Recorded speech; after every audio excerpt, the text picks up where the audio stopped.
Voilà, merci d'être avec nous. Le grand plateau aujourd'hui reçoit une personnalité du monde scientifique, mais qui se frotte aussi à la politique, le professeur Ngindu Kalala. Il a plusieurs casquettes, nous allons le présenter. Bienvenue, professeur. Bonjour, monsieur le journaliste Fabien. L'actualité, oui, elle est rythmée par beaucoup de sujets, mais nous avons sélectionné d'abord le dialogue national inclusif. Je préfère dire dialogue dit national inclusif. Et ensuite, les sanctions prises par l'ONU contre Nanga et quelques terroristes ougandais et rwandais qui sont également autour de lui. Professeur Ngindu Kalala, vous êtes professeur ordinaire des universités, vous êtes permanent à la Haute École de Commerce de Kinshasa, qu'on appelait IEC. Vous avez été secrétaire général plutôt académique dans la même institution d'enseignement supérieur universitaire, doyen de master, et aujourd'hui vous êtes doyen de l'informatique dans la même institution, ancien directeur général adjoint de l'Office national de café, c'est comme ça qu'on appelait aux ACAF dans les temps, à l'époque de Mobutu, qui a fait la pluie et le beau temps, aujourd'hui est devenu l'ombre de lui-même, cet office. C'est l'ONAPAC. Oui, devenu aujourd'hui On appelle aujourd'hui ONAPAC. Oui. Et voilà. Il y a également le cacao et d'autres matières qui entrent en jeu. Oui. Et puis, plusieurs fois, conseiller au ministère des Affaires étrangères et puis à l'éducation nationale, à l'enseignement technique et professionnel et à la décentralisation. Nous avons dit l'essentiel. C'est un homme qui a un parcours très intéressant, très séduisant. La première question, je suis avec Adèle Ilunga Bissonsa, ma consoeur, pour ce grand numéro. La première question, professeur, le président de la République a enfin donné les quitus. Il avait encouragé les catholiques et les protestants dans leur démarche. Ils ont fait le tour de quelques pays africains. Ils ont rencontré quelques personnalités, même les terroristes qui sont à Goma et Bukavu. Eh ben, le président a donné les quitus. Vous êtes surpris par la décision du président? Dites-nous si réellement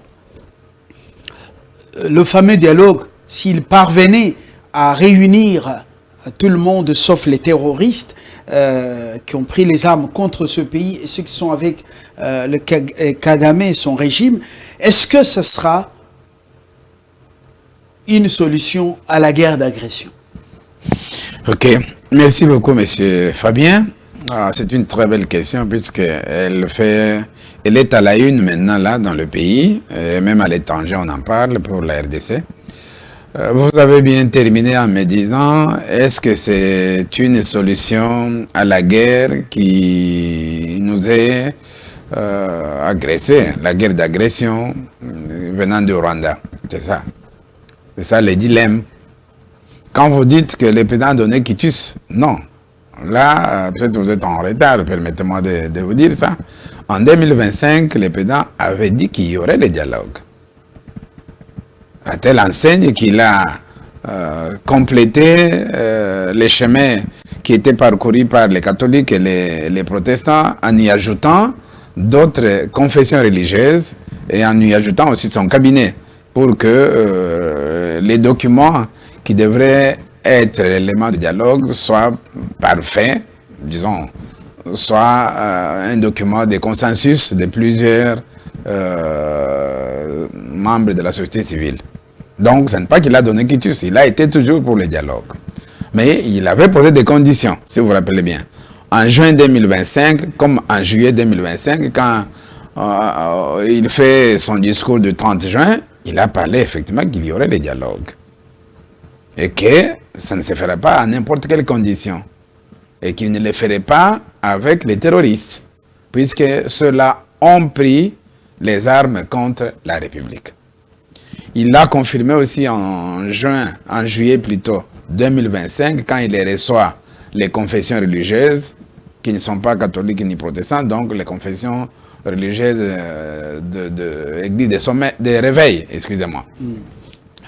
Donc le président a été toujours pour le dialogue. Et le dialogue, pour moi, ce n'est pas mauvais.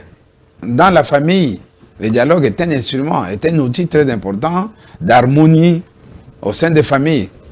Nous tous, nous avons des familles. Quand il y a un problème dans la famille, on s'est réunis autour de papa ou bien autour de maman et on regarde qu'est-ce qui veut nous diviser ou qu'est-ce qui nous a divisés et on trouve des solutions. Donc, je ne vois pas pour moi quelque chose de spécial en disant que le président a donné quitus ou bien le président finalement, puisque dans les réseaux sociaux on dit finalement il a accepté le dialogue. Non, il a été toujours pour le dialogue. Et le dialogue pour une nation, c'est très important. Pourquoi?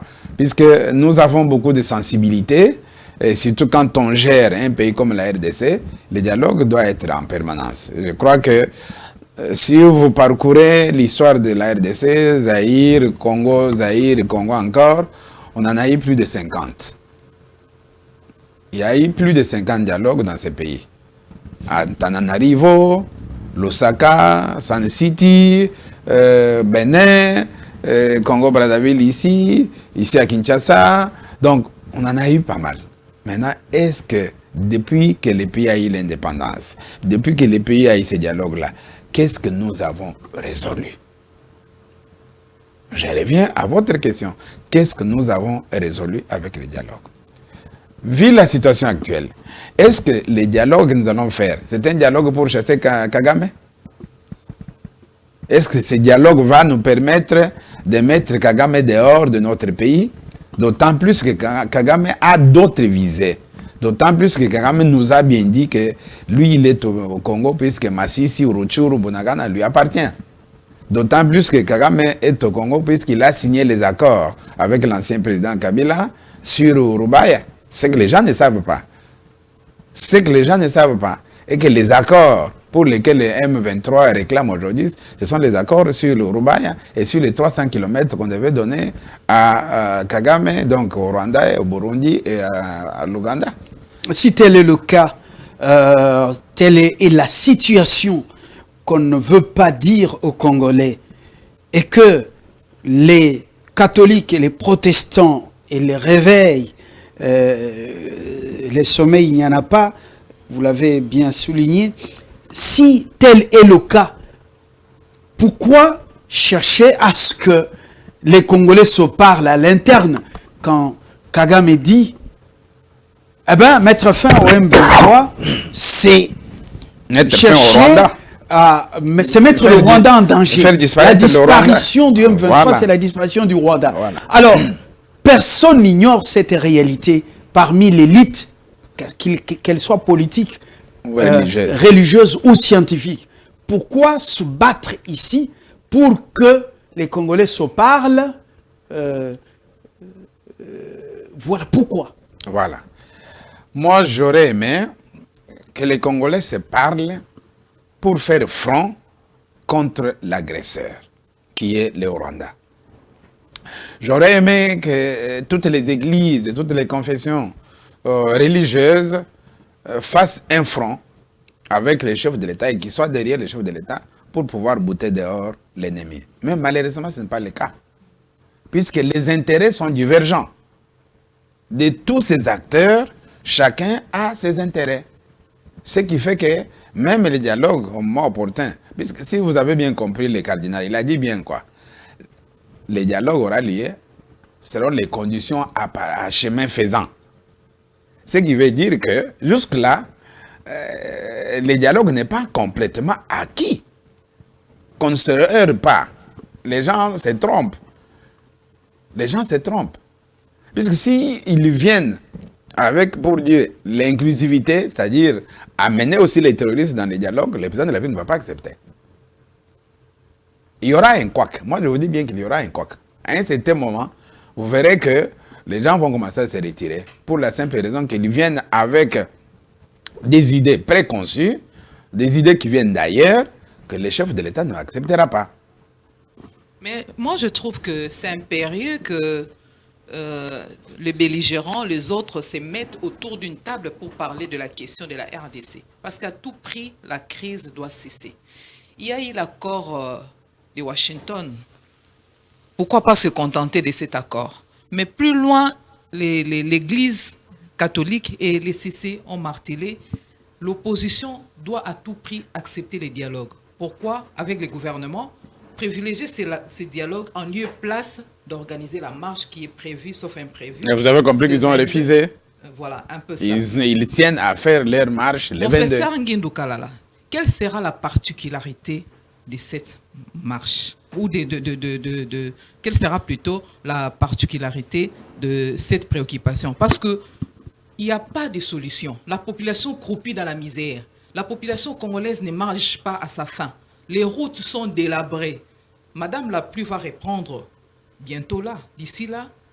Mais quel est l'intérêt de la population dans ces différents dialogues? Merci bien, madame. Les routes ne sont pas délabrées puisqu'il n'y a pas les dialogues. Les routes sont délabrées puisque les fonds qui doivent être utilisés pour réparer les routes vont vers la guerre. L'Est de la RDC frôle la balkanisation. Voilà. Laissez-moi quand même vous en dire quelque chose que je connais aussi. Vous avez bien parlé. Les belligérants. Le problème, c'est la foi des uns et des autres. Je viens de vous dire que les intérêts sont divergents. Pensez-vous que M. Nanga va venir ici entrer dans les dialogues? Pour quel motif il va venir entrer dans les dialogues tant que ces carrés miniers ne les sont pas rendus? Tant qu'il continuera à propager que ici, on tue les Tutsis à Minembwe et ailleurs. Vous pensez qu'il va venir entrer dans les dialogues? Et vous pensez que le chef de l'État va accepter M. Nanga dans les dialogues? Puisque les uns et les autres n'ont pas la même vision sur la conduite de la chose publique, n'ont pas la même vision sur ce que c'est la République démocratique du Congo. Il y a les égos. Les uns et les autres ont les égos. Et maman, c'est depuis 1960 que le Congo est comme ça. Malheureusement, on pensait, si vous regardez bien, ceux qui nous ont dirigés par le passé sont partis. Aujourd'hui, ce sont leurs enfants qui nous dirigent. Et ceux qui sont partis dans la rébellion, c'est qui sont les enfants de ceux qui nous avaient aussi dirigés par le passé. C'est la preuve que les intérêts sont divergents. Ils ne pourront jamais se mettre d'accord. Pour terminer la guerre ne peut se terminer qu'avec la guerre. Alors, les dialogues qui pourraient être organisés, et c'est pour qu'on ait un front commun interne. Il faudra que les fils de ces pays se parlent à l'interne pour pouvoir se mettre ensemble, mettre les idées, mettre les intelligences ensemble pour pouvoir bouter dehors l'ennemi. Ça, ce serait l'objectif principal du dialogue. L'accord de Washington, c'était un passe-temps, alors? Non. L'accord de Washington, ce n'était pas un passe-temps. Puisque, voilà, je vais vous dire une chose. Quand le président Tshisekedi voyageait, tout le monde l'a vilipendé. Il ne reste jamais au pays, il ne fait que voyager. Qu'est-ce qui nous amène, et ainsi de suite. Vous avez suivi dernièrement, devant M. Pero Loara, un ministre belge, Flao, qui a dit non, ces voyages-là, aujourd'hui, ont mis les Congos sur la scène internationale. Et sans cela, les résultats que nous avons eus aujourd'hui, nous ne les aurons pas eus. Alors, le fait que le président Tshisekedi soit parti vers l'Amérique, reculons. Le président Kabila père, Mouzé, il avait dit quoi? La guerre sera longue et populaire. Et elle rentrera de là où elle est venue. Peut-être il y a certaines paroles qui sont philosophiques et que les gens ne tirent pas beaucoup attention. Est-ce que la guerre n'est pas longue? Depuis que Mouzé l'a dit. Ça fait combien d'années maintenant? Il a dit ça en 1997. Aujourd'hui, nous sommes en 2026. 30 ans sont passés et nous sommes avec la guerre. Il a dit qu'il sera populaire. Est-ce que du temps de Joseph Kabila, vous avez vu les Ouazalendo s'allier avec les forces armées congolaises? Aujourd'hui, à l'Est, les forces armées sont main dans les mains avec les Ouazalènes pour défendre notre territoire et bouter dehors l'ennemi. Ce qui veut dire qu'il y a l'adhésion déjà de la population. La population a compris que son territoire est en danger. Nous devons combattre. Troisième élément. Le président Mouzé, Kabila avait dit, elle va rentrer de là où elle est venue. Qui nous faisait la guerre jusqu'à présent? C'est lui qui nous faisait la guerre jusqu'à présent, qui a armé Kagame, c'était qui? C'est l'Amérique. C'est l'Amérique qui nous faisait la guerre, via Kagame interposé. Et qu'est-ce que le président Tshisekedi a compris? Il a compris, non, mieux vaut que j'aille là-bas à l'origine de la guerre. Le président Tshisekedi est parti vers l'origine de la guerre. Donc ce n'est pas que l'accord de l'Amérique, c'est un accord qui ne compte absolument rien, non. Les Américains maintenant ont compris qu'au lieu de passer par Kagame prendre les minéraux, il faut qu'on traite avec les pays qui ont les minéraux. Puisque s'ils ne traitent pas avec les pays qui ont les minéraux, il y a les prétendants. La Chine est déjà là. La Russie est là. Elle attend aussi. Donc, l'Amérique est en train de perdre de la guerre internationale, la guerre de la nouvelle technologie par rapport à la Chine. Et la Chine prend les minéraux au Congo. Et donc, il faut que j'aille moi à l'origine, là où il y a les minéraux, plutôt que passer par un intermédiaire qui est en train de les flouer aussi. Mais parce que les grandes puissances soufflent au chaud et au froid. Oui, excusez-moi madame, je vais y revenir. Le président Tshisekedi est allé vers les Américains ont compris, voilà, raison pour laquelle ils ont signé les accords avec la RDC et le Rwanda. Et le Rwanda dit quoi hier? Vous avez suivi Paul Kagame qui a dit qu'on nous a piégés. Mais comment? Lui qui était très intelligent, lui qui était l'homme le plus craint du monde, comment il peut dire aujourd'hui qu'il a été piégé? Et Marco Rubio a dit quoi? Il demande aujourd'hui qu'on puisse déclassifier les dossiers sur le Rwanda. Donc, vous verrez bientôt là, on vous donnera celui qui a tué le président Habyarimana et le président burundais. On va déclassifier les dossiers, donc les secrets vont être déclassifiés, et finalement, c'est grâce à la diplomatie utilisée par les chefs de l'État. Sans cela, nous ne serons pas arrivés aujourd'hui à ce que nous avons comme résultat. C'est vrai que la guerre ne va pas finir d'un moment à l'autre comme ça. Là. Ce n'est pas une baguette magique qu'il faut dire, bon, ok, arrêtez, et puis ça. Non. Quand quelqu'un a dévisé, tel que le Rwanda, et vous avez un homme qui n'est pas un homme fiable, vous avez Kagame qui n'est pas un homme fiable, alors il faut aller avec lui par des manières, par des méthodes les plus... qu'il utilise lui-même. Il utilisait l'Occident. Aujourd'hui, nous aussi, nous utilisons l'Occident. Le narratif a changé chez Kagame aujourd'hui. C'est notre narratif qui prend maintenant les décisions sur les narratifs de Kagame. Professeur Ngindou Kalala, il y a la population qui clame haut et fort. Lorsque les éléphants se battent, c'est l'herbe qui en pâtit. souffre. Voilà un peu ça.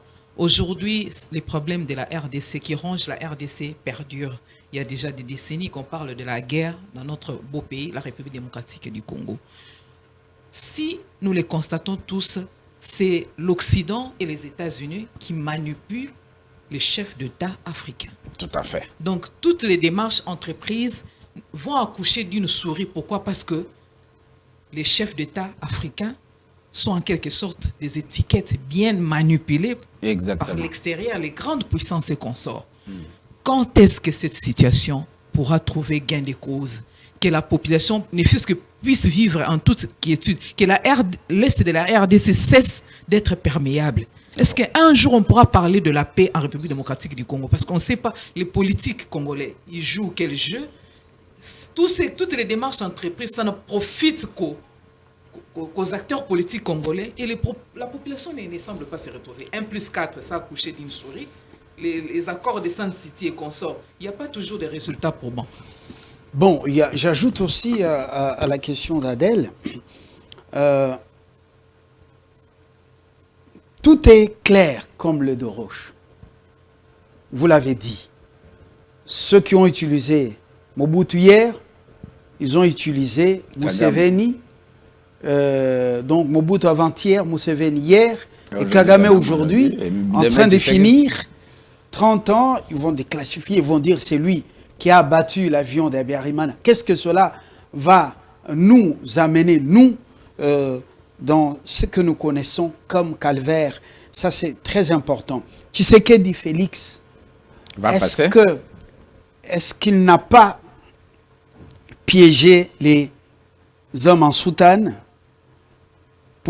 protestants et catholiques, connaissant les vraies causes de cette guerre et sachant que l'Occident, surtout l'Union européenne et Kagame, instrumentaliserait la soi-disant société civile congolaise et les religions.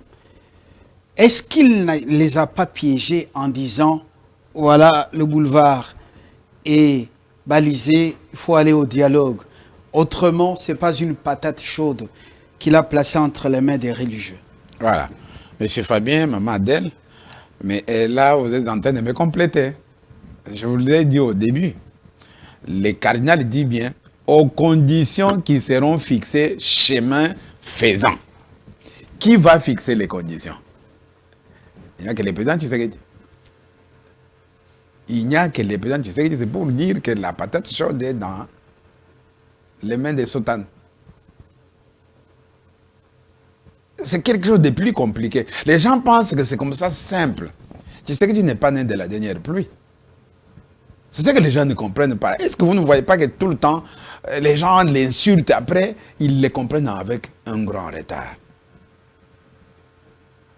Maman Adèle, les 1 plus 4 n'a pas accouché d'une souris. Tenez, qu'est-ce que Lambert Mende vous a dit? Il a été manipulé pendant 12 ans. Donc, le 1 plus 4, c'était une vraie manipulation de la population. De l'Occident et des acteurs qu'ils avaient placés au pays. Pour qu'il y ait ces semblants de paix pendant que, souterrainement, on était en train de faire partir notre pays.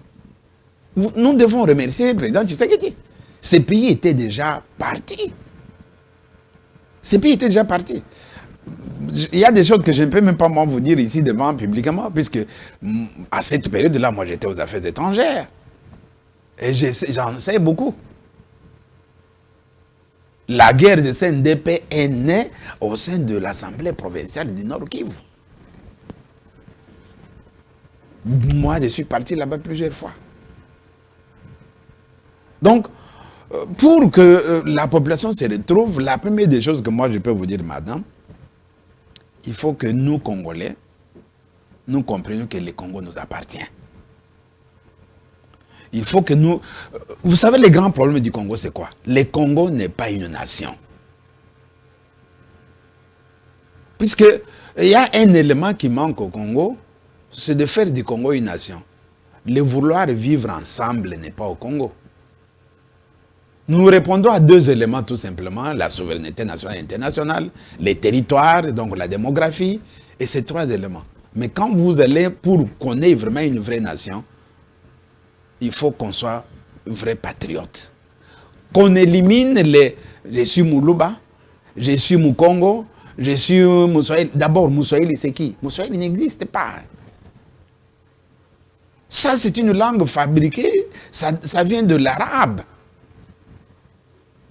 Quand vous allez chez Bassoëli, ce n'est pas comme chez les Balouba, tous parlent la même langue.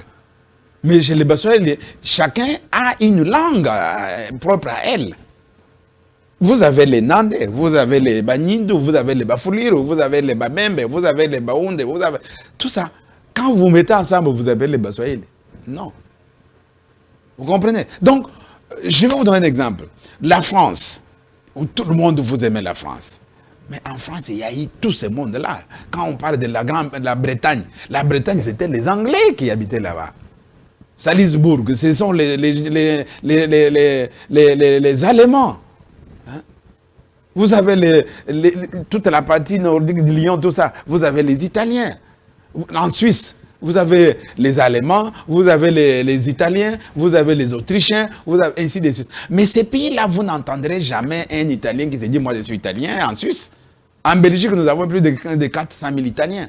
Mais vous n'entendrez jamais un Italien en Belgique qui se dit que moi je suis Italien. Ou bien un Allemand qui est en France qui se dit que moi je suis Allemand. Pourquoi? Au nord de l'Italie, nous avons les Allemands. Mais vous n'entendrez jamais dire que je suis allemand. Ils ne font pas valoir leurs identités individuelles. Ils font valoir l'identité nationale.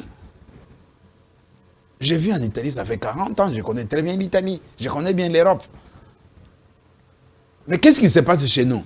Nous faisons passer le devant d'abord notre identité, notre clan, notre ethnie, et ainsi de suite. Au lieu de parler Congo, nous parlons de moi je suis Moluba, moi je suis Mouswahili, moi je suis Mukongo. C'est ça ce qui fait qu'aujourd'hui, l'Occident dont nous parlons profite. Il nous a divisés dès le début par les Belges. Belges des ethnies qui ne s'entendent pas jusqu'aujourd'hui. Les Flamands et les Wallons. Ils ne s'entendent pas jusqu'aujourd'hui. Ils ont amené cette division ici chez nous. Ils ont trouvé que si on était tous unis, pourquoi on parle aujourd'hui de Baluba de Kassai, Baluba de Katanga? Ce sont les Belges qui ont créé ça. Puisqu'ils ont compris que si ces deux-là se mettent ensemble, ils sont imbattables.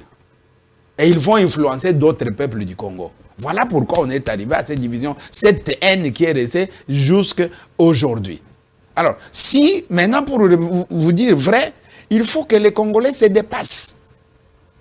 Il faut qu'on soit vrais nationalistes, vrais patriotes, pour pouvoir ne pas, qu'on soit imperméable, pour ne pas permettre aux autres d'entrer chez nous et nous diviser.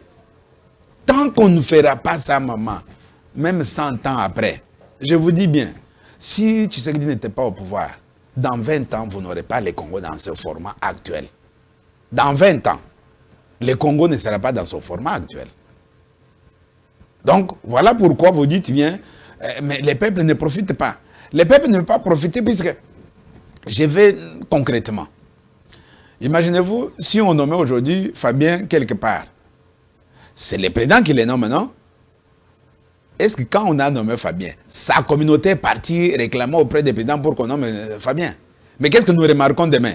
Nous, ressortissants d'air, non, et puis nous disons merci. Ok? Mais le lendemain, quand on va encore faire partir Fabien, qu'est-ce qui se passe? L'acharnement politique. Mais est-ce que c'est lui qui l'avait placé là? Quand il l'a placé, vous avez demandé pour qu'on le place? Mais c'est la même personne qui donne ce pouvoir-là, qui dit non, j'ai remarqué en Fabien que ça ne va pas, je les mets de côté pour quelqu'un d'autre. Pourquoi vous sortez là-bas comme communauté? Donc nous sommes encore dans le communautarisme. Tant qu'il n'y a pas le nationalisme, les peuples ne pourront rien profiter. Mais professeur, vous venez là de soulever un point important, mais je ne sais pas, la population congolaise, le peuple congolais, nous sommes un peuple maudit ou comment? Les pays voisins de l'Est de la RDC s'acharnent contre notre pays. On s'est dit, les sols et le sous-sol de l'Est de la RDC intéressent les pays voisins et les Occidentaux. Mais en Afrique du Sud aujourd'hui, les Congolais sont lynchés. Mais qu'est-ce qui ne va pas avec notre population? Pourquoi les pays voisins de la RDC, jusqu'au niveau de l'Afrique du Sud, qu'on puisse en vouloir aux Congolais? Qu'est-ce qui ne va pas exactement? Voilà. On vous en veut. Permettez-moi, c'est une expression que je voulais donner, mais nous sommes devant le public. Est-ce que c'est de notre faute? On dit les linges sales se lavent en famille. Mais nous, nos linges, nous les lavons où? À l'extérieur. Quand un Congolais veut parler, imaginez-vous, quand vous ne respectez même pas votre institution président de la République, vous l'insultez du matin au soir. Les autres vont les respecter comment? Non, mais les caricatures, on voit même le président américain ou français caricaturer. Mais on ne l'insulte pas jusqu'à ses membres de famille. Vous avez vu insulter Trump, sa femme ou sa maman ou son papa? Vous l'avez vu? Vous avez vu Macron, on insulte son papa ou sa maman? Donc, déjà, nous-mêmes, nous prêtons. Vous voyez, nous donnons l'occasion aux autres de ne pas nous respecter. Vous avez parlé de Museveni. Quand Museveni a pris le pouvoir, moi j'étais au Libéria. Ok? Qui a aidé Museveni à prendre le pouvoir? Margaret Thatcher va téléphoner Mobutu pour l'aider à bouter dehors Mikombero et autres. Voici l'homme que je vous présente qui va vous aider aussi pour sécuriser. La chose que les gens ne savent pas, c'est quoi? Moi, je suis en Italie en 86-87.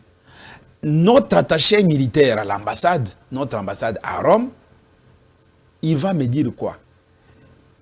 La guerre à l'Est a commencé depuis 1984. C'est ce que les gens ne savent pas. Nous ne sommes pas en guerre depuis 1996. Nous sommes en guerre à l'Est depuis 1984. Mais l'intégrité territoriale... Attendez. Pourquoi à ce moment-là, comme on n'avait pas les réseaux sociaux, on n'avait pas les médias, ici il y avait 36 000 lignes de téléphone, 20 000 lignes de téléphone étaient dans les mains de Mobutu. 16 000 étaient laissées pour ses collaborateurs. Mais contrôlés. Et il se battait à l'Est tout le temps. Mais nous, on ne savait pas. Moi, je l'ai su en étant en Italie par notre attaché militaire qui était à l'ambassade de Rome. Alors, qu'est-ce qui se passe? Vous dites très bien. Les autres, je vous ai donné l'exemple, le passage de Museveni en Ouganda comme président. C'est Mobutu qui a aidé Museveni. C'est à Goma où il y avait comment on appelle, les troupes qui aidaient Museveni à prendre le pouvoir en Ouganda. C'est à Goma, avec nos avions, nos hélicoptères, que Margaret Thatcher avait demandé à Mobutu, en lui donnant beaucoup d'argent naturellement. Et aujourd'hui, Museveni, qu'est-ce qu'il a fait? Museveni est un Tutsi. C'est lié avec son frère Tutsi, Kagame, pour bouter dehors Mobutu. Vous rappelez bien que Kagame était venu à Kinshasa et reçu par Mobutu. Squelette comme ça là. Ok? Et Mobutu a dit quoi? On ne crache pas dans la main qui vous a nourri. Donc nous avons été forts pour aider les autres. Mais maintenant, notre dignité a été bafouée par nous-mêmes. Je reviendrai sur nos politiciens. Qu'est-ce qui se passe?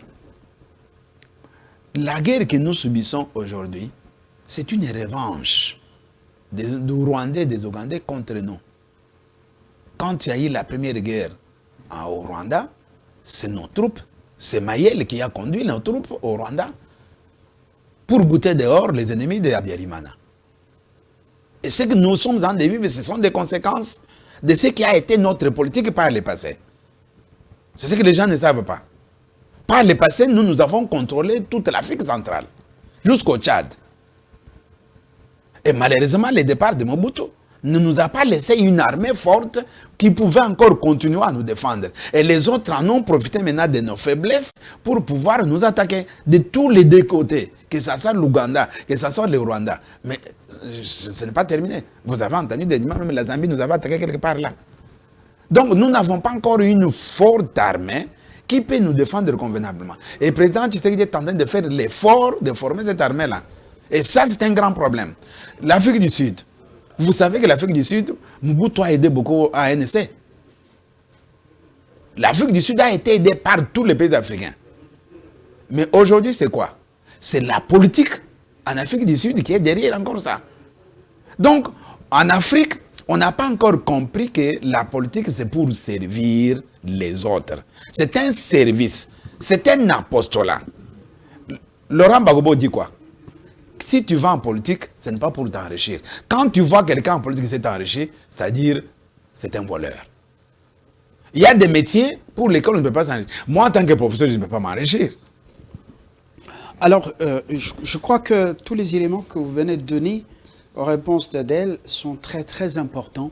Ça s'est vérifié dans l'histoire. Mobutu a aidé beaucoup l'ANC, au-delà des prises de position dans les instances internationales. Mobutu qui était dignité pour l'Afrique, oui. Ce n'était pas gratis voilà. Cette publication. C'était lui le dirigeant de l'Afrique. De l'Afrique. Et des millions ont été donc... Sans vous couper parole, mais Fabien, oui. En Afrique de l'Ouest, on nous craignait. Moi, j'ai vécu un peu de temps en Afrique de l'Ouest. Vous arrivez en Côte d'Ivoire, Zaïrois, au Libéria, au Sierra Leone, Ghana, Nigeria. Ici, quand vous arrivez, Zaïrois, on vous craignait. Même les soins appropriés, c'était ici. Alors, c'était le patron de l'Afrique, fabriqué et entretenu par les puissances occidentales. Oui. Il avait un leadership, effectivement. Très fort. Des millions sont partis à l'ANC dans la lutte contre l'apartheid. Mandela, la première visite en Afrique, c'était chez nous, oui. À Goma, mais on a été mal rémunérés. Vous avez dit, les politiques sud-africains sont derrière les tueries, tout ce qui se fait, les actes de xénophobie en Afrique du Sud contre les Africains, et notamment les Congolais. Oui. Vous avez souligné également que nous sommes un peuple difficile. Je parle, moi, des déficits éducationnels. Nous insultons ailleurs. Nous ne savons pas respecter nos chefs. Les institutions. Un déficit éducationnel très important malgré le nombre des diplômes. Oui. Donc c'est pour dire qu'on est en train, le professeur a beaucoup parlé, mais on est en train de le résumer avant de relancer les dernières questions de cette émission. Tout à fait. Et vous avez démontré que ce sont les grandes puissances qui manipulent également les structures sociales et même certains dirigeants politiques en Afrique. Alors, à ce stade, pourquoi distraire la population quand on sait que la guerre que mène Kagame, c'est une guerre d'hégémonie et de prédation. Et vous avez parlé de Roubaïa. Ouais. Alors pourquoi distraire les Congolais, les Moutachua et Omboko m'ont dit, les damnés de la terre, avec trop de réunions entre religieux, politiques, on négociait, le 22 n'y allait pas. Il suffit qu'on les laisse le 22 pour voir réellement leur vraie force au palais de la nation. Alors, je suis en train, comme vous, j'ai été aux affaires étrangères. Je me moque de ce que je vois également sur le terrain, également dans les politiques. Je suis par moments remonté. Ma question est la dernière et la suivante. Jusqu'à quand on doit prendre les Congolais pour des imbéciles, pour des idiots, c'est-à-dire le peuple par l'élite, et que viendront faire, en termes d'impact positif, les sanctions de l'ONU quand on sait que ce qui décide à l'ONU, c'est la Chine qui est également avec Kagame. Oui. C'est les États-Unis qui ont fabriqué Kagame et qui veulent le défaire maintenant. La France. C'est la France, c'est l'Angleterre et la Russie. Oui. Alors, quelles sanctions et quel impact sur la bande de Nanga, même si il sera invité à Kinshasa dans ce fameux dialogue, mais son chef c'est Kabila, Hippolyte Kanambe, c'est Kagame. Alors, jusqu'à quand on doit prendre les Congolais pour des imbéciles, des idiots? Voilà, merci bien, monsieur. Je pose cette question de manière... Je suis révolté. Ouais. Non, je vous comprends très bien. Ça fait mal. Pour voir, je vais vous donner un élément qui va encore vous révolter davantage. En 2010, il y a les sommets des chefs d'État au Mozambique sur la décentralisation.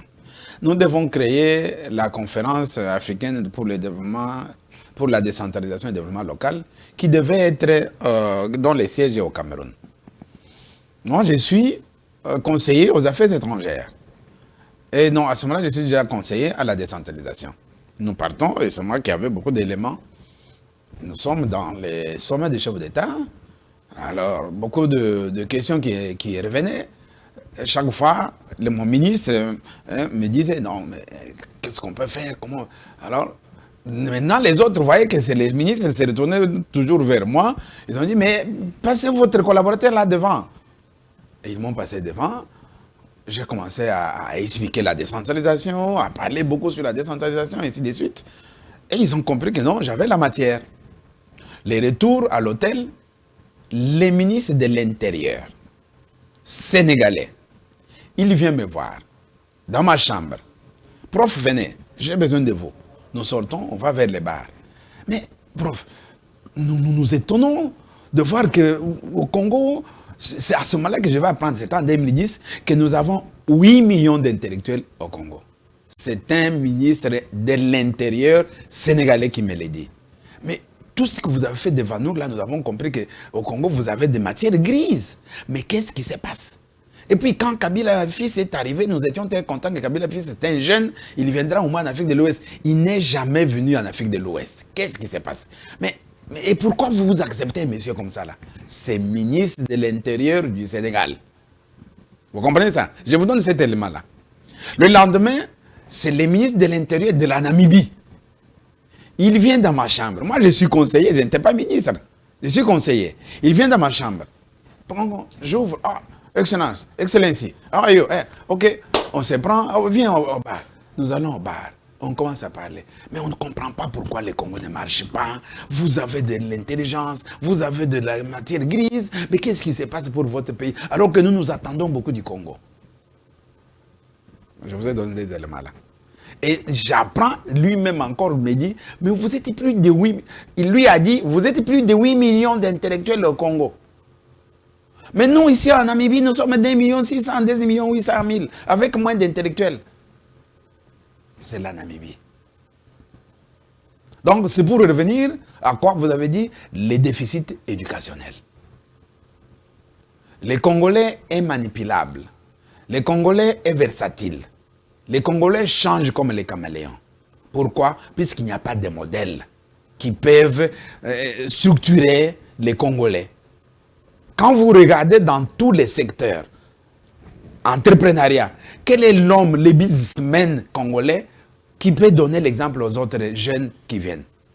En politique, le départ de Lumumba, le départ de Kasavubu, le départ d'Etienne Tshisekedi, qui est autre homme politique aujourd'hui là, qui peut fédérer les Congolais? Rien. Quand vous allez en économie, partout, dans tous les domaines, qui? Dans le football, la même chose. Donc, nous avons un problème sérieux de modèles qui doit fédérer ou qui doit structurer l'homme congolais. Deuxième élément, le mental congolais n'est pas encore prêt. Nous n'avons pas un mental de développement. Nous n'avons pas un mental d'union. Nous n'avons pas un mental structuré. Nous avons un mental désordonné. Nous avons un mental manipulable. Ainsi, nous avons des politiciens qui profitent de cet élément-là pour dire, comme les Congolais n'est pas mentalement structuré, comme les Congolais n'est pas mentalement ordonné, et comme il a un déficit éducationnel, et ils se font quoi? On dit, dans le royaume des aveugles, les borgnes est au roi. C'est ce qui se passe au Congo. Nous sommes des aveugles, nos politiciens sont des borgnes qui se font des rois. Le moment où le peuple congolais va comprendre ça, il va se révolter contre ces politiciens-là. Et il n'acceptera pas. Tout le monde parle au nom du peuple. Est-ce que ceux-là qui parlent au nom du peuple, ils sont mandatés par le peuple? Professeur, merci beaucoup. Le temps est limité, Adèle. Nous jetons l'encre par ici, avec espoir de le retrouver dans le cadre de la réflexion profonde pour cette nation, pour le bien de cette nation. Même si des éléments, pour qu'elle soit effectivement une nation, certains éléments manquent, nous devons nous battre pour y arriver. Merci d'être venu, professeur Ngindou Kalala. Je rappelle que vous êtes professeur d'université. Avec vous, nous avons réfléchi autour de cette thématique, dialogue national inclusif, sanctions de l'ONU, quel impact sur l'hégémonie et la prédation du régime de Kagame. Nous avons appris beaucoup de choses avec les téléspectateurs aussi. À très bientôt. Merci beaucoup, M. Fabien. Merci beaucoup, Madel. Sur les sanctions, je dois vous dire que les sanctions sont faites pour faire de beaux yeux aux dirigeants. Les sanctions ne peuvent avoir l'impact que quand nous-mêmes, nous allons comprendre que le pays nous appartient. Les sanctions, au niveau international, puisque vous les réclamez, nous les appliquons. C'est ça. C'est de la diplomatie. Vous avez été aux affaires étrangères, vous comprenez bien. Il y a un langage diplomatique. Mais le travail de fond doit être fait par nous-mêmes. Merci beaucoup de m'avoir reçu dans votre plateau, sur votre plateau, pour cet échange que nous avons eu ensemble. Merci. Merci de tout cœur. À très bientôt pour un autre numéro et sur un autre sujet.